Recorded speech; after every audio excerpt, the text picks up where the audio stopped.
Le Sahel est l'une des régions les plus ensoleillées du monde, comme le montre cette carte. Et ce potentiel, le président sortant de la BAD, le docteur Akinwumi Adesina, l'a bien décelé comme il le mentionne dans cet extrait. Quand je suis sorti de l'avion dans un pays du Sahel, j'ai pensé que l'avion était en feu parce qu'il faisait tellement chaud que cela m'a surpris. De ce constat, une initiative majeure, le projet Desert to Power. L'objectif est de transformer le Sahel, l'une des régions les plus vulnérables du monde, en une véritable puissance solaire.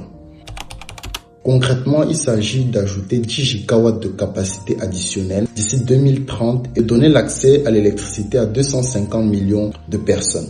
11 pays sont concernés, allant du Sénégal à l'Éthiopie, en passant par le Mali, le Burkina Faso, l'Érythrée ou encore la Mauritanie.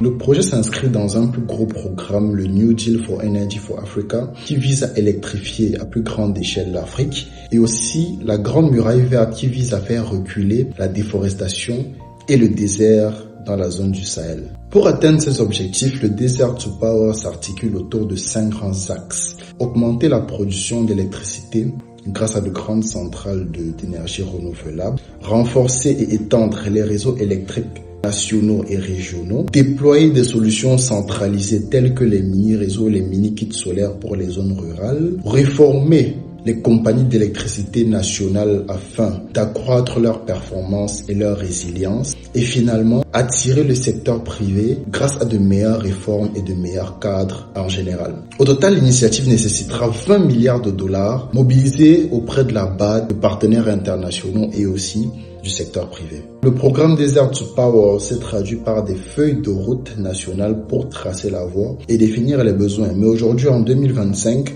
les actions ont commencé. Au Burkina Faso, par exemple, le programme PDCL vise à connecter 1,5 million d'habitants à l'électricité d'ici fin 2025. On a aussi le programme Yelen qui vise à connecter 1 million d'habitants, principalement dans les zones rurales.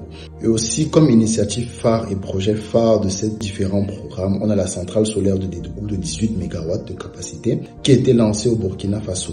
Elle a été financée par la BAD et le Sustainable Energy Fund for Africa et vise à booster les investissements privés tout en créant de l'emploi et en encourageant l'entrepreneuriat local. Au Tchad, la centrale solaire de Djermaya de 28 MW et son système de stockage avancent. Elle doit entrer en service très prochainement pour alimenter en énergie la capitale. Ces avancées dans le G5 du Sahel sont rendues possibles grâce à des financements conséquents. La BAD a octroyé une facilité de financement de 379 millions de dollars pour cette région, renforcée par le Green Climate Fund qui a ajouté 150 millions de dollars. Cette enveloppe permettra d'installer 500 MW de capacité d'électricité additionnelle et de fournir de l'électricité à 700 000 ménages, tout en réduisant 14 millions de tonnes de CO2 d'émissions. Tout n'est pas encore joué. Jusqu'ici, ce sont les pays du G5 Sahel qui ont mis en œuvre leur programme de développement, mais il reste encore 6 pays sur les 11 qui devraient très prochainement entamer leur métamorphose. On regarde et on verra comment ce projet avance. Mais une chose est sûre, c'est que le projet Desert to Power est en train de transformer le visage énergétique du Sahel. On se retrouve très bientôt pour une nouvelle vidéo. Likez, partagez, commentez. Dites-nous ce que vous en pensez.